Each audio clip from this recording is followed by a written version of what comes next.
Welcome welcome welcome. कैसे हैं आप लोग? मैं उम्मीद करता हूं कि बहुत अच्छे होंगे और अपनी पढ़ाई भी बहुत अच्छी तरीके से कर रहे होंगे।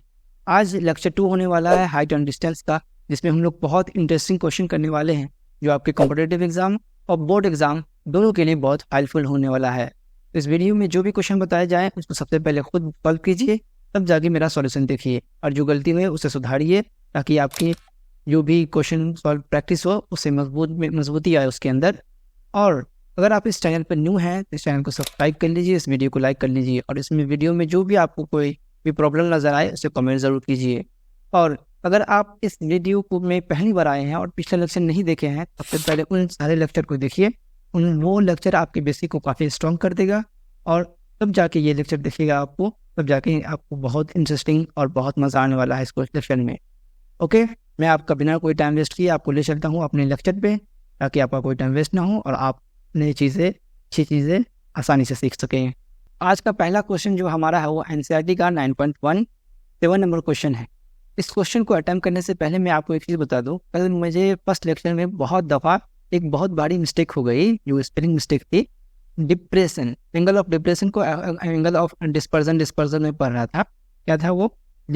डिप्रेशन। ओके, ये था और मैं इसको डिस्पर्जन पढ़ रहा था। डिस्पर्जन एक टर्म होता है, वो फिजिक्स में होता है, और ये डिप्रेशन, एंगल ऑफ डिप्रेशन, जब कोई ऑब्जर्वर एक हॉरिजॉन्टल लाइन से और किसी नीचे ऑब्जेक्ट को देखता है अगर वो, तो उसके जो बीच हॉरिजॉन्टल, ऊपर वाले हॉरिजॉन्टल और इसके बीच जो एंगल ऑफ साइड से बनता है, इस एंगल को ही हम एंगल ऑफ डिस्पर्जन कहते हैं। ओके, और ये आपको समझ में आ गया होगा, पिछले वीडियो में मैंने आपको ये बताया था।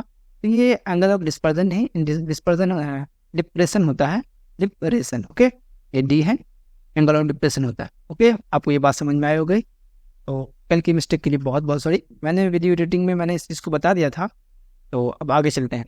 आज का पहला क्वेश्चन क्या है? ये एनसीईआरटी का है, जैसा कि मैंने बता दिया था पहले आपको। From a point on the ground the angle of elevation of a bottom and top of the transmission tower fix at the top of 20 meter high building are 45 degree and 60 degree respectively. Find the height of tower. उम्मीद है ये question आपको language से ही समझ में आ गया हो क्या बोल रहा है। बोल रहा है from a point on the ground, एक ग्राउंड ले लेते हैं। ओके, पहले जैसे बोल रहा है एक ग्राउंड लिया, फ्रॉम अ पॉइंट, तो हम ये पॉइंट ले लेते हैं। क्या बोला? Point on the ground the angle of elevation bottom and top transmission tower fix at the top of 20 meter high building. एक बिल्डिंग है अपने पास, एक बिल्डिंग है, कितनी? एक बिल्डिंग है अपने पास। इसको मैं फिर से अच्छा सा ड्रॉ कर लेता हूँ। एक बिल्डिंग है अपने पास। ओके, ये मान लेते हैं ये हमारे पास बिल्डिंग है। ओके, ये बिल्डिंग है, मैंने ऐसे ही ड्रॉ कर लिया, मेरी अच्छी बिल्डिंग बनी होगी। ये बिल्डिंग है। Okay, bottom on the top 20 meter high building. इस बिल्डिंग की हाइट कितनी है अपने पास? 20 meter high building and 45 degree या 60 डिग्री बोल रहा है। फिर से मैं क्वेश्चन पढ़ लेता हूँ। The elevation bottom to the point. अब क्या बोल रहा है? इसके ऊपर एक टावर है। ओके, टावर फिक्स है, जैसे कि क्वेश्चन बोला गया था, from a point on the ground the angle of elevation of the bottom and top of the transmission tower. Transmission tower जो है ये वाला हमारा, इसके बॉटम और टॉप ये हो गया, बॉटम हमारा ये हो गया, इसके बीच इस पॉइंट से जो एंगल है हमारा ये और ये। अब आपको एक चीज़ मुझे बताना है, जो फिक्स एंगल है 20 meter हाई, तो ये बिल्डिंग की हाइट हो गई 45 डिग्री में दिया गया है और 60 डिग्री दिया गया है। अब आपको बताना होगा ये एंगल और ये जो होल एंगल है, इनमें से कौन 60 डिग्री होगा, कौन 45 डिग्री होगा। इसके लिए मैं आपको एक ट्रिक बताता हूँ जो फिजिकल आप रियल लाइफ में यूज़ किए होंगे। जब आप किसी बिल्डिंग को नज़दीक से देखते हैं तो आपको अपनी गर्दन, नेक को काफ़ी हाई ऊंचा करना पड़ता है। तो मतलब क्या है, आपकी जो हॉरिजॉन्टल है, आप नीचे साइड में वीडियो जो है उसको देखिए कि नीचे से देखने पर अगर सामने से बिल्डिंग को देख रहे हैं, टॉप को देख रहे हैं, तो काफ़ी ज़्यादा आपको गर्दन ऊंची करना पड़ता है। मतलब क्या है, आपको काफ़ी ज़्यादा अपने गर्दन पे एंगल बनाना पड़ता है। तो जब हम किसी चीज़ को ऊपर देखते हैं तो वो हमारा एंगल कितना हो जाता है? ज़्यादा एंगल होता है, तो वो हमारा 60 हो जाएगा। किसी की चीज़ को दूर की चीज़ को, छोटी चीज़ को देखते हैं दूर से, तो हमें कम गर्दन को ऊंचा करना पड़ता है, नेक को कम ऊंचा करना पड़ता है। इसका मतलब क्या है? एंगल कम हम बनाते हैं। इसका मतलब ये कितना हो जाएगा? ये 45 डिग्री हो गया। समझ में आया बात? जब हम किसी ऊंची चीज़ को उसके नज़दीक से देखते हैं तो काफ़ी गर्दन ऊंचा करना पड़ता है, मतलब एंगल ज़्यादा बनाना पड़ता है। किसी छोटी चीज़ को हम अगर थोड़ा दूर से देखते हैं तो हमें गर्दन को काफ़ी कम ऊंचा करना पड़ता है, इसकी वजह से हमें कम एंगल बनाना पड़ता है। इसलिए ये दो चीज़ आपको फिक्स हो गई। उम्मीद है आपको ज़िंदगी में आप कभी ये चीज़ नहीं भूलिएगा। Okay, find the height of the tower. हमें जो ये हाइट ऑफ टावर है ये पता करना है, तो हम क्या करेंगे, सबका नोमेनक्लेचर कर देंगे। इसका नाम ए दे दिया, इस पॉइंट का नाम बी, इस पॉइंट का नाम सी, इस पॉइंट का नाम डी दे दिया। हमें हाइट ऑफ द टावर पता करना है। ये जो हमें टावर है बी सी डी, क्या करते हैं, height of the tower, tower कितना है, सी डी। इसको हम क्या कर लेते हैं, एक्स मान लेते हैं। एक्स किस में, मीटर में। कल आपको मैंने बताया था लेंथ और हाइट हमेशा मीटर में मेजर होता है, मीटर एक एसआई यूनिट है। ओके, हमें इतना पता करना है। कल मैंने आपको एक ट्रिक बताया था फर्स्ट लेक्चर में कि हमें क्या दिया गया है और क्या निकालना है, उसके बीच का रिलेशन। ओके, हमें दो चीज़ दी गई है, पहले दो एंगल दिया गया है और एक ये दिया गया है। अब देखिए हमें दो ट्रायंगल भी है। ट्रायंगल कितना है, ए बी सी एक ट्रायंगल हो गया, ए बी डी एक ट्रायंगल हो गया। तो दो ट्रायंगल हमारे पास है और हमारे पास दो एंगल भी है और एक लेंथ है। हम इसको हाइट ऑफ टावर कैसे निकालेंगे, सबसे पहले क्या करेंगे, बड़े वाले हम triangle, in triangle A B D, इस ट्रायंगल में हम काम करेंगे। क्या काम करेंगे, सबसे पहले क्या करेंगे, देखिए इसका परपेंडिकुलर है पूरा B D. Triangle A B D का क्या है, बी डी क्या परपेंडिकुलर है ना, क्यों, एंगल के सामने वाला साइड क्या होता है, परपेंडिकुलर। तो ये कितना हो जाएगा, तो हमें बी डी निकालना है और ये दिया हुआ है। हम क्या करेंगे, सबसे पहले यहाँ ले लेंगे tan theta. Okay, tan theta ले लेंगे। ये कितना होता है, परपेंडिकुलर अपॉन बेस। ओके, तो टेन थीटा यहाँ कितना हो जाएगा, टेन थीटा जो परपेंडिकुलर कितना होता है, ये पूरा बी डी हो जाएगा। परपेंडिकुलर बी डी हमने लिख दिया और बेस कितना हो जाएगा, ए बी है। अच्छा, बी डी को हम ऐसा लिख सकते हैं 20 प्लस सी डी। मैंने क्या किया, यहाँ तक बिल्डिंग की हाइट को ब्रेक कर दिया और ये टावर की हाइट को ब्रेक कर दिया, तो मैंने टोटल लिख दिया कि 20 प्लस, अगर कोई 5 मीटर लेंथ है तो उसको आप 3+2 लेंथ लिख सकते हैं ना, वैसे मैंने ये भी किया है। ए बी तो हमारा वैसा का वैसा ही रह जाएगा। ओके, टेन थीटा की जगह कितना अपने पास, बड़े वाले ट्रायंगल में आप देख सकते हैं 60 डिग्री है। हमारे पास कितना है, 20 plus C D plus A B. Okay, tan 60 degree कितना होता है, √3। ये चीज़ मैंने आपको पहले रिकमेंड किया था कि अगर ये एंगल आपको याद नहीं है इस चीज़ को आप याद कर लीजिए। ओके, ये ए बी हो गया। तो हम क्या करेंगे, बाई क्रॉस बाई 1 करेंगे, बाई क्रॉस करेंगे तो ए बी √3 से मल्टीप्लाई हो जाएगा। ओके, ए बी √3 से मल्टीप्लाई हो गया और बाई क्रॉस में 120 प्लस सी डी से मल्टीप्लाई हो जाएगा। तो हमारे पास ये एक इक्वेशन आ गया। इसको आप ऐसे रहने दीजिए, क्वेश्चन नंबर 1 ले लीजिए। अब चलते हैं नेक्स्ट स्लाइड में। ओके, तो हम नेक्स्ट स्लाइड में क्या करेंगे, हम क्या करेंगे, यहाँ एक इन ट्रायंगल ए बी सी, वो एंड ट्रायंगल कितना था, देखिए ये ए बी सी। अब इसमें भी हम टेन थीटा निकालेंगे। टेन थीटा देखिए रिलेशन कैसे निकलता है, tan theta perpendicular upon base, ये फॉर्मूला लिख लेना है। इसके बाद से यहाँ पीछे देखिए, अब आपके लिए परपेंडिकुलर कितना है, ये ट्रायंगल ए बी सी में एंगल के सामने वाला साइड बी सी है, तो ये कितना परपेंडिकुलर हो जाएगा। बी सी हमें बिल्डिंग की हाइट है तो वो 20 मीटर दिया हुआ है और बेस, अभी भी बेस क्या होगा, ट्रायंगल ए बी सी के लिए बेस ए बी रह जाएगा, तो हम ए बी डाल देंगे। ओके, अब ट्रायंगल ए बी में एंगल कितना है, ये ए बी में एंगल कितना है 45 डिग्री, 45 डिग्री डाल देंगे हम यहाँ, काफ़ी ईजी, 45 डिग्री में डाल दिया 45 डिग्री। अब आपको याद होगा tan 45 डिग्री कितना होता है 1। ये चीज़ अगर याद नहीं है तो याद कीजिए, तभी आप 9.1 जो हाइट एंड डिस्टेंस है उसको बना सकते हैं। यहाँ बाई 1 दे देंगे और बाई क्रॉस कर देंगे, ए बी 1 से मल्टीप्लाई हो जाएगा तो ए बी रह जाएगा, 20 बी से मल्टीप्लाई 20 1 से मल्टीप्लाई होगा 20 हो जाएगा। ओके, ये हमारे ए बी की वैल्यू निकली। क्वेश्चन 2 ले लीजिए इसको। अच्छा, तो हमें क्या दिया गया था, एंगल यहाँ देख लीजिए आप, हमें इक्वेशन ए बी में 1 में कितना, ये चीज़ जो कितना दिया मिला था √3 20 प्लस सी डी, ये कितना था √3 A B equal to 20 plus C D, ये था। अब हमें इक्वेशन 2 से कितना मिलता है, ए बी की वैल्यू कितनी मिलती है 20 मिलता है, तो ये मल्टीप्लाई में हो जाएगा। 20 यहाँ पर है तो हम यहाँ रख देंगे। ओके, इस दोनों को मल्टीप्लाई करेंगे तो कितना हो जाएगा 20 √3 है ना, रूट बाद में लिखा जाता है। उसके बाद ये इसको ऐसे ही रहने देते हैं, सी डी ऐसे रहता है। इस 20 को क्या कीजिए आप इस तरफ लेके आ जाइए, ये प्लस में है तो इस तरफ माइनस में आ जाएगा, √3 - 20 काफ़ी सिंपल, काफ़ी इंटरेस्टिंग। 20 को कॉमन ले लीजिए, क्यों, दोनों में इस वजह से 20 इसमें कॉमन आ जाएगा। यहाँ तो 20 ही था तो इसमें 1 बचेगा, जब हम कॉमन ले लेंगे तो ये सी डी की वैल्यू आई। ये सी डी क्या था, हाइट ऑफ द टावर था भाई, हाइट ऑफ, मैं इसको यहाँ लिख देता हूँ, height of tower. Okay, tower कितना हाइट था, सी डी था, सी डी की वैल्यू कितनी आई 20√3 - 1। ये चीज़ हमें मिल गया, हाइट ऑफ द टावर कितना, हमारा आंसर निकल गया। ये हमारा फर्स्ट नंबर क्वेश्चन काफ़ी इंटरेस्टिंग था, तो ये सॉल्व आसानी से हो गया। उम्मीद करता हूँ ये चीज़ आपको समझ में आई होगी। अब चलते हैं हम अपने नेक्स्ट क्वेश्चन की तरफ। उससे पहले अगर आपने अभी तक मेरे चैनल को सब्सक्राइब नहीं किया है तो सब्सक्राइब कर लीजिए, और जितने भी प्लेटफॉर्म है हमारे, फेसबुक पे, इंस्टाग्राम पर, व्हाट्सएप चैनल है, इसे आप ज्वाइन कर लीजिए। इन सभी चीज़ों का आपको लिंक डिस्क्रिप्शन में मिल जाएगा। Okay, thanks. अगला क्वेश्चन जो है वो JMI का PYQ है। क्या बोला गया है, the angle of elevation of a cloud from a point 20 metre above the lake is 30 degree and the angle of dispersion of the lake is 60 degree height of the cloud. हम क्या करेंगे, तो पहले एक नॉर्मल ऐसे बनाएंगे। Okay, अब हमें बोला गया है क्लाउड है, क्लाउड मतलब बादल, बादल है। ओके, बादल है।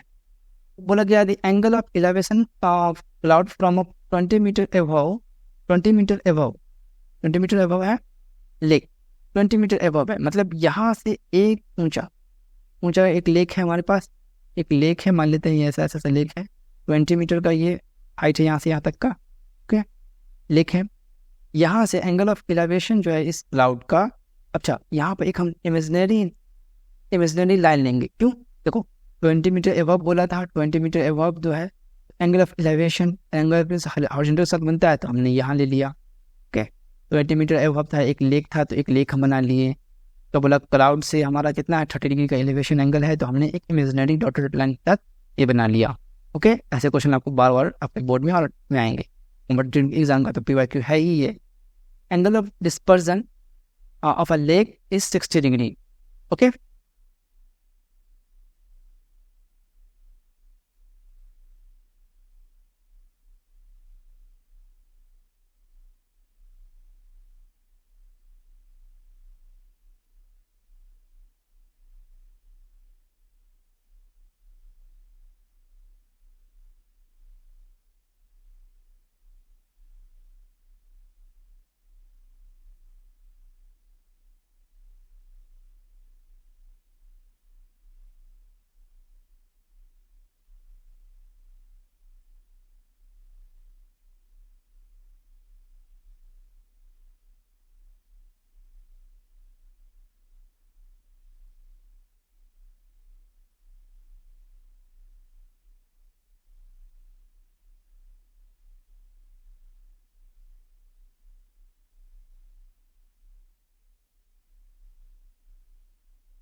अब हमारे पास सेकंड क्वेश्चन जो है वो जामिया का PYQ है, और किस तरह से को पढ़ के हम सुनाते हैं, और अगर आपको ये बन है तो आप खुद इसको सॉल्व कीजिए।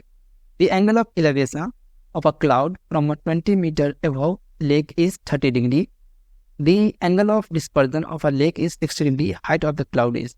अब हमें क्या बोला गया है कि एक लेक है, हाँ, और एक क्लाउड है, उसके बीच का रिलेशन। सबसे पहले क्या करते हैं, हम जानते हैं कि हमें हमेशा एक अर्थ सरफेस लेना है। अच्छा, लेक बोला गया तो लेक तो हमेशा कितना होगा, ये इस पे ही होगा, क्या कहते हैं उसको, सरफेस पे ही होगा। कभी आपने कभी किसी लेक को या किसी दरिया को कभी आप देखा है कि वो कहाँ हो, आसमान में हो, नहीं ना। अब क्लाउड तो हमेशा स्काई में ही होता है, तो हमने स्काई में इसको बना लिया। ओके, ये दो चीज़ बन गई। अब हमें बोला गया था क्या, 20 मीटर अबव एक पॉइंट है हमारे पास, इससे लेक से 20 मीटर अबव एक पॉइंट है हमारे पास, लेक से ये पॉइंट मान लेते हैं कितना मीटर, 20 मीटर। इससे जो है क्लाउड का एंगल ऑफ इलेवेशन इसके लिए क्या करेंगे, इस पॉइंट से है तो हमें हॉरिजॉन्टल चाहिए, तो हमने डॉटेड लाइन से एक हॉरिजॉन्टल लाइन ड्रॉ कर लिया। बोला गया इससे 30 डिग्री एंगल बन रहा है। ओके, एक चीज़ तो इतनी हो गई। दूसरी बात क्या बोली गई है कि द एंगल ऑफ डिप्रेशन, फिर मैंने मिस्टेक करने वाला था, अब बच गया इस बार। डिप्रेशन क्या है, 60 डिग्री है, तो एंगल ऑफ डिप्रेशन के लिए क्या करना पड़ता है, हमें ऊपर एक हॉरिजॉन्टल लाइन लेना पड़ता है और इस लेग से हमें मिलाना पड़ेगा साइड को, रे को। ये कितना हो जाएगा हमारे लिए 60 डिग्री। ओके, ये पूरा एंगल ऑफ डिस्पर्जन किसके लिए, इस लेग के लिए। ये जो लेग हमारा यहाँ मैं ड्रॉ कर रहा हूँ नीचे, ये लेग किससे, क्लाउड से। ये इतनी चीज़ हो गई। हम एक हॉरिजॉन्टल लाइन ऐसे वर्टिकल लाइन ड्रॉ कर सकते हैं। यहाँ मैं ड्रॉ करके तो यहाँ ड्रॉ कर लेता हूँ ताकि आपको समझ में आए कि एक ट्रायंगल भी बन रहा है यहाँ पर, ये राइट एंगल ट्रायंगल बन रहा है। अब आपको याद होगा कि जब एक ऐसे क्रॉस होता है तो ये एंगल और ये एंगल दोनों हॉरिजॉन्टल के साथ बराबर होता है, तो हमने यहाँ इसको भी लिख लिया। ओके, इतनी बात समझ में आई आपको, कैसे हुई बात समझ में आनी। फिर से मैं रिपीट करता हूँ। एक क्लाउड था ऊपर में, एक लेग था यहाँ पर, एक क्लाउड था। ओके, ये दो चीज़ था। मुझे बोला गया है कि एक लेग से 20 मीटर एबव एक पॉइंट था हमारा, जिससे कि क्लाउड का 30 डिग्री एंगल ऑफ इलेवेशन था, उन्होंने वो दे दिया। फिर बोला कि डिस्पर्जन एंड डिप्रेशन एंगल कितना था, 60 डिग्री, हमने वो दे दिया क्लाउड से। इतनी बात समझ में आएगी, 20 मीटर। अब आप देख सकते हैं कि यहाँ से लेकर यहाँ तक का जो हाइट है क्लाउड से, और यहाँ ये चीज़, ये दोनों कितना है, सेम है। ओके, ये दोनों सेम है, तो हम इसको भी कर सकते हैं 20 मीटर। ओके, हम आपको करते हैं, नाम रख देते हैं ए, यहाँ रख देते हैं बी, यहाँ रख देते हैं सी, और यहाँ रख देते हैं डी, और इसका नाम, इस पॉइंट का नाम लगता है ए। इतनी बात समझ में आया आपको। यहाँ दो ट्रायंगल बन रहा है, कितना, एक ट्रायंगल ए, ये पॉइंट से डी और ई, और एक है बी सी ई। ओके, तो हम सबसे पहले क्या करेंगे, बड़े वाले ट्रायंगल से काम करेंगे, वह छोटे ट्रायंगल में जाएंगे, देखेंगे कैसे हम हाइट ऑफ द क्लाउड, मतलब हाइट ऑफ द क्लाउड निकालने के लिए बोला गया है HEIGST ऑफ, स्पेलिंग गलती होगी क्लाउड की। ये सब मुझसे बहुत मिस्टेक होता है, तो आप इसको सही कर लीजिएगा, उससे कभी कभी गलती हो जाती है और पता भी नहीं चलता है। ओके, x मीटर हमने मान लिया। सी है क्योंकि सरफेस से हमेशा हम हाइट मापते हैं, सरफेस से यहाँ से क्लाउड तक की हाइट। ओके, तो हमने सी ही ले लिया। अब हम आगे चलते हैं, पहले क्या करते हैं, ट्रायंगल BCE लेते हैं। ओके, इस दोनों को लिया, इसमें क्या करेंगे हम, अब हम ये कौन सा रेशियो लेंगे, ऐसे कैसे पता करेंगे। देखिए, हमें जो चीज़ दी गई है वही चीज़ पूछा गया है, तो इस बार भी हम tan थीटा ले लेंगे। ये चीज़ बनाते बनाते आपको प्रैक्टिस हो गई। tan थीटा कितना होता है, परपेंडिकुलर अपॉन बेस में। परपेंडिकुलर कितना है, ट्रायंगल BC में CE है, कितना है CE, क्योंकि एंगल के सामने वाला साइड कितना होता है, परपेंडिकुलर B ना, और B जो मतलब बेस कितना है हमारे पास, BC है। ओके, CE की वैल्यू कितनी है, इसको हम ब्रेक कर सकते हैं 20 प्लस D में, है ना। अभी मैंने आपको बताया 5 मीटर का कोई लेंथ है, उसको 2 मीटर और 3 मीटर में हम ब्रेक कर सकते हैं, वैसे इसको भी मैंने ब्रेक कर दिया।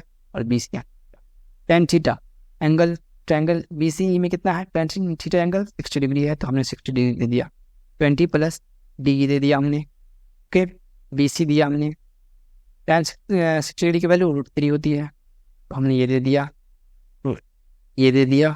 और BC बाय 1 करेंगे, बाय क्रॉस करेंगे, तो कितना हो जाएगा, √3 BC मल्टीप्लाई हो जाएगा 20 प्लस D भी हो जाएगा। ये क्वेश्चन मिल गया पिछले वाले क्वेश्चन की तरह। इतना इजी है ये, आपके लिए बोर्ड एग्जाम और कंप्यूटर एग्जाम दोनों में बहुत हेल्पफुल है। ये दो चीज़ हुई, तो हम चलते हैं ट्रायंगल ADE में। अब क्या है, ट्रायंगल ADE में भी हम tan थीटा लेंगे। tan थीटा क्यों लेंगे tan थीटा, अभी मैं बताओ क्यों। क्योंकि इसका जो परपेंडिकुलर है यहाँ से लेके यहाँ तक, ये अगर हम D पता चल जाए तो हम 20 प्लस D को हम ऐड कर देंगे, तो हमें टोटल क्लाउड की हाइट निकल जाएगा, इसलिए हमने tan थीटा यहाँ पे लिया। ओके, हम चलते हैं इधर, तो tan थीटा कितना हो जाएगा, परपेंडिकुलर अपॉन बेस। परपेंडिकुलर कितना है इसमें, परपेंडिकुलर कितना है भाई इसमें, D दे दिया हमने। बेस कितना है अपने पास, बेस कितना है AD, तो हमने AD दे दिया। ओके, अब आप एक गौर कीजिए एक बात पर मेरे, क्या है, यहाँ देखिए AD यहाँ से लेके यहाँ तक की AD जो है AD और BC आपस में इक्वल है, AD और BC आपस में इक्वल है ना, क्योंकि देखिए सेम लेंथ है। हम इसको ऐसे लिख सकते हैं, D को तो ऐसे ही लिख सकते हैं, लेकिन AD को हम BC लिख सकते हैं, है ना। क्यों, मैं देख लीजिए, इन्होंने बता दिया था, इसमें मैंने बताया, वही चीज़ हो गया। अब ADE में एंगल कितना है, tan थीटा कितना हो जाएगा, 30 डिग्री हमने डाल दिया। B तो ऐसे ही निकालना हमको, BC ये भी है, tan थीटा कितना होता है √3, 1/√3 होता है, डी है ना, ऐसे दे दिया B C. Okay, B C. तो हम दोनों को सब पाई क्रॉस करेंगे, बी सी 1 से मल्टीप्लाई होगा, √3 डी सी मल्टीप्लाई होगा। ओके, ये हमें सेकेंड इक्वेशन मिल गया। अब हम फर्स्ट इक्वेशन जो हमारे पास कितना था, √3 B C equal to B C equal to कितना था, 20 प्लस डी था। ओके, तो हमें बी सी की वैल्यू कितनी है, बी सी √3 डी, तो √3 तो पहले से यहाँ पर है, लेकिन बी सी की वैल्यू कितनी है, पहले से √3 और डी ही है। ओके, 20 प्लस डी है, ये चीज़ हो गई। अच्छा, ये √3 और ये √3 मल्टीप्लाई हो कितना होगा, √3 कितना होता है, √9 होता है, और √9 कितना होता है 3, ये 3 हो गया, डी हो गया। ओके, 20 प्लस डी हो गया। ओके, ये √3 डी है और ये डी है, 3D और डी हम क्या करते हैं, 3D को ऐसे रहने देते हैं और ये वाले डी को इस तरफ लेके आते हैं, तो डी हो जाएगा। 20 को कुछ नहीं किए, इस तरफ ही रहेगा। 3D में से डी जाएगा, कितना बचेगा, मतलब 3 सेब में से 1 सेब को कम कर देंगे तो कितना हो जाएगा, 2। मैंने बच्चों की तरह समझा दिया आपको, डी। ओके, 20 हो गया। अब डी को ऐसे रहने देंगे और 20 और ये 2 को हम इस तरफ लाएंगे तो डिवाइड में हो जाएगा, 10 डिवाइड हो जाएगा, तो डी की वैल्यू कितनी आ गई, 10 आ गई, 10। अब आपको याद होगा एक चीज़, क्या हो गया कि हाइट ऑफ द टावर कितना था, टावर नहीं, हाइट ऑफ द क्लाउड कितना था, अभी देखिए ये कितना था, डी मतलब 20 प्लस डी, 20 प्लस डी था, डी था, तो डी की वैल्यू कितनी आई, 20 प्लस 10 आई, कितना हुआ 30 मीटर। ये हमारा निकल गया आंसर। ओके, मुझे उम्मीद है ये बात आपको समझ में आई होगी। अब हम चलते हैं अपने नेक्स्ट क्वेश्चन की तरफ। अब हमारा नेक्स्ट क्वेश्चन जो है वो क्या है, ये एनसीईआरटी का क्वेश्चन है और ये काफ़ी इंटरेस्टिंग क्वेश्चन है। देखते हैं इसमें कैसा हमको सवाल और आंसर मिलता है। सबसे पहले क्या है कि एक स्टैचू है, statue 1.6 metre tall, stand on the top of pedestal from a point on the ground, angle of elevation of the top of the statue is 60 degree, and from the same point the angle of elevation of the top of the pedestal is 45 degree. Find the height of the pedestal. देखिए, सबसे पहले तो हमको एक surface बनाना ही बनाना है, मैं तो कोई में होता ही नहीं करनी है, एक सरफेस बनाना है। मैं बोला गया कि एक पेडेस्टल है, मतलब टेबल है मान लेते हैं, एक पेडेस्टल है ऐसे मान लेते हैं, इसके ऊपर पेडेस्टल है ये, इसके ऊपर एक स्टैचू रखा गया है, एक स्टैचू रखा गया है, ये आप हो। ओके, ओ ये आप हो, समझे, लो ऐसे बोल रहे हो, ये आप हो। ओके, अब मुझे बोला गया कि एक पॉइंट है अपना। ओके, स्टैचू की लेंथ कितनी है, इस स्टैचू की लेंथ यहाँ से लेके यहाँ तक ये स्टैचू की लेंथ है 1.6 मीटर है। Okay, a statue 1.6 tall stand on the top of the pedestal from a point on the ground. Elevation of the top of the statue. The elevation angle the top of the statue कितना है, वो बोला गया है 60 degree. Okay, 60 degree मैंने दे दिया। And from the same point, मतलब इसी पॉइंट से the angle of elevation top of the pedestal, top of the pedestal क्या हो जाएगा, ये हो जाएगा, कितना बोला गया है 45 डिग्री, 45 डिग्री दे दिया हमने। Find the pedestal. अब जो पेडेस्टल इसका नाम देते हैं पी, थोड़े ए बी दे देते हैं क्योंकि ये एक तो की जरूरत पड़ेगी हमें, ए दे देते हैं, बी का नाम सी दे देते हैं और डी, मतलब हमारे बी सी जो है पेडेस्टल है, ये वाली पेडेस्टल, इसकी लेंथ हमें हाइट निकालने के लिए बोली गई है। हम क्या करेंगे, हाइट ऑफ, सबसे पहले करेंगे हाइट ऑफ पेडेस्टल, इतना दिया गया है, बी सी को हम क्या करेंगे एक्स मीटर मान लेंगे। अब एक्स माने नहीं मानी बी सी में लिख दीजिएगा, कोई दिक्कत नहीं है। अच्छा देखिए, हाइट हमें 1.6 मीटर दिया गया है और बी सी पूछा गया, मतलब परपेंडिकुलर दिया है, परपेंडिकुलर ही पूछा है हमसे, तो हम क्या करेंगे tan थीटा का यूज़ करेंगे। सबसे पहले हमेशा ट्रायंगल, बड़े वाले ट्रायंगल में triangle A B D, in triangle A B D, क्या करेंगे इसमें tan थीटा ही लेंगे हम लोग। tan थीटा हमने लिया, tan थीटा कितना होता है, परपेंडिकुलर अपॉन बेस। परपेंडिकुलर कितना है ट्रायंगल, बड़े ट्रायंगल के लिए बी डी, तो हमने बी डी दे दिया, और बेस कितना है के लिए ए बी, तो हमने ए बी दे दिया। ओके, बी डी को हम बी सी प्लस 1.6 लिख सकते हैं। इतना तो आपको समझ में आ गया होगा क्यों लिख रहे हैं हम लोग, अभी तक 2-3 क्वेश्चन में ये वहाँ पर रिपीट हो चुका है। 60 डिग्री एंगल हो जाएगा। उसके बाद से BC प्लस 1.6 हो जाएगा यहाँ पर। ओके, उसके बाद 1 प्लस B हो जाएगा। इतनी बात समझ में आ गई। हमने ब्राइट एंगल लिया, ब्राइट एंगल का एंगल लिया, उसका परपेंडिकुलर लिया, परपेंडिकुलर को ब्रेक कर दिया BC पर 1.6 में, बेस को वैसे रहने दिया। अच्छा, ये √3 हो जाएगा इसकी वैल्यू 60 डिग्री की। BC को ऐसे रहने दिया, 1.6 हमने रखा। AB बाय 1 करेंगे, बाय क्रॉस करेंगे तो AB किससे मल्टीप्लाई हो जाएगा √3 से। AB हमारा हो गया। BC को 1 से मल्टीप्लाई करेंगे तो 1 मल्टीप्लाई करने पर वैसा का वैसा ही रहेगा, कोई दिक्कत नहीं है। इसको इक्वेशन 1 मान लीजिए। ओके, तो हम चलते हैं सेकेंड स्लाइड में और हम अब ट्रायंगल ABC में काम करेंगे। क्या है ट्रायंगल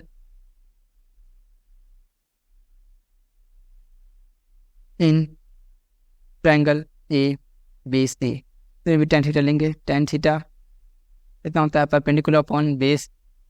इसमें कितना है, इसमें कितना परपेंडिकुलर, परपेंडिकुलर BC, परपेंडिकुलर कितना है BC और AB बेस है। इसमें कितना है ये 45 डिग्री एंगल है स्मॉल में BC। उसके बाद AB हो गया हमारे पास। अब ये 1 होता है 45 डिग्री, ये तो याद ही होगा आपको।